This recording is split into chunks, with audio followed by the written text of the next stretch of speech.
All of Western science was based on the principle that what happens in one place has absolutely no effect on what happens somewhere else. And now we know that this is absolutely not true. So I'd like to share with you 3 experiments that are absolutely shaking the foundation of Western. It was conducted by a Russian physicist, Vladimir Poponin, in the early 1990s. He came to the United States to finish this series of experiments.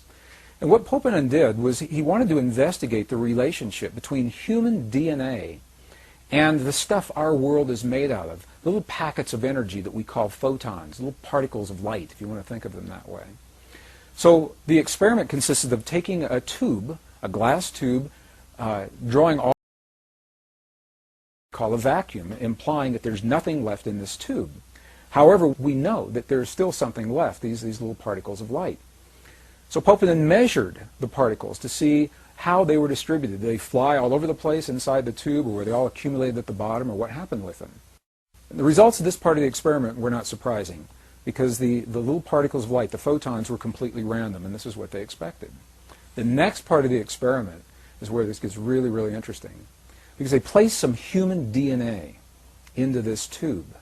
And the human DNA, when they remeasured the photons, the human DNA had caused the photons to form an alignment. The DNA was having a direct effect on the stuff our world is made of. Now, this is precisely what ancient spiritual traditions have always said, that something within us has an effect in the world around us. And Poponin's experiment, for the first time in recent times, is actually verifying this under laboratory conditions. And the next piece of the experiment is even more interesting, because what they found was that when the DNA was removed from the tube, we would expect that they would all go back randomly distributed just the way they were before. And this is not what happened. What happened was, even though the DNA was no longer in the tube, the photons remained aligned as if the DNA were still there. And the question is, why? What is it that causes this effect? There's nothing in Western physics that accounts for why those photons should remain in the position that they were in when the DNA that caused them to become aligned is now removed from the tube. This experiment is called the phantom DNA experiment because the effects last whether the DNA is there or not. And what it tells us is, number one, is that DNA is communicating, human DNA is communicating with the stuff our world is made of, the packets of energy that underlie all of matter. It's communicating through a field that has previously been unrecognized. The scientists call it a new field. My sense is it's probably been there all along, and we simply didn't recognize it. So we'll call this a previously unrecognized form of energy. The second experiment is a fascinating experiment. It's a military experiment. And what they did, in essence, was they took some human DNA, some scrapings from the tissue of inside the mouth of a donor or volunteer, and they placed this DNA in a device that could measure its effects in one room of a building, while the donor that the DNA came from is in another room in the same building. So living DNA from one person, the DNA is in one place, the volunteer is in another place. And what they did was they subjected the volunteer to what they called emotional stimulation that would elicit genuine responses of emotion, of joy or sadness or fear or anger or rage in one part of the building, and they were measuring the DNA to see if the DNA would affect to the donor's emotions. Now, why would it? In Western physics today, there's absolutely nothing that suggests that that DNA is still linked to the donor, on the one hand. And on the other hand, as they conducted these experiments, what they found was just the opposite. What they found was that when the donor was having his emotional peaks and valleys in one room, the DNA was having its emotional peaks and valleys in another room at exactly the same time. When we hear about experiments like this, we think of an energy that's being transmitted from point A to point B. And if the energy comes from one place and has to get somewhere else, you would expect that there would be a lag time, a little bit of time between when the emotion is created and when the DNA is responding. That's not what happened. What happened in these experiments, and this is very, very key to where we're going as we begin talking about the power of prayer.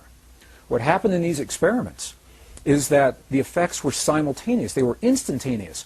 The instant that the donor was having his emotion, the DNA was already affected as if there were no transition time between the two. Well, these experiments were first conducted within rooms that were separated by distances of maybe 50 feet. Later experiments, however, were conducted where the DNA and the donor were separated by hundreds of miles. I had the opportunity to meet the designer of one of these experiments, Dr. Cleve Baxter, and he shared with me one of the experiments that he had designed where the donor was in Los Angeles, but the DNA was in Phoenix, Arizona, almost 400 miles apart.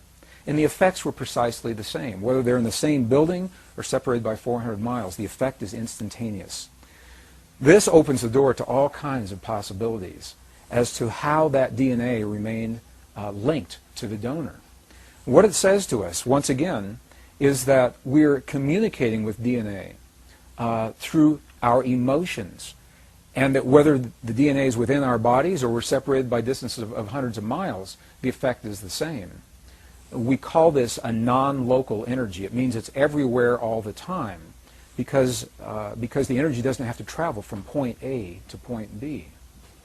So the third experiment was conducted again in the early 1990s by the Institute of Heart Math, a pioneering research organization based in Northern California that are exploring the human heart is much more than simply as a pump that moves blood through our bodies. And although our hearts do precisely that, it may be the least of what our hearts do. They're discovering that our hearts are the strongest magnetic field in our bodies, and the electromagnetic field that is produced by our hearts has an effect that extends well beyond our bodies. The Heart Math Institute had earlier discovered heart, there is a field of energy shaped like a tube. It's called a tube torus, and extends between 5 and 8 feet beyond the human heart. And the question is, in this already acknowledged field, could there be another form of energy that is being carried by this field beyond our bodies? So they designed an experiment to test precisely this theory. There's no surprise, they took some human DNA, and they isolated the DNA and asked individuals that were trained to feel what are called coherent human emotions, very clear emotions of love, appreciation, compassion, or anger, rage, and hate, to have those feelings on demand. And as the people who were trained to have the feelings did so, they measured the way the DNA responded. And what they found was this. They found that in the presence of appreciation, love, compassion, forgiveness, the DNA became tremendously relaxed. And what we know from other experiments is that this relaxed state of DNA actually enhances our immune response. When you ask people what it is about the feelings of love and compassion that give us our high immune response, this may begin to tell us why, because the DNA is relaxed and actually allows certain portions of those little switches, if you want to think of them that way, to be enabled or turned on. And just the opposite is true as well. In the presence of anger, rage, hate, jealousy, DNA was tightened like a little knot, and it actually shut down in some instances. Those little switches depleted the immune response. Intuitively, we know this.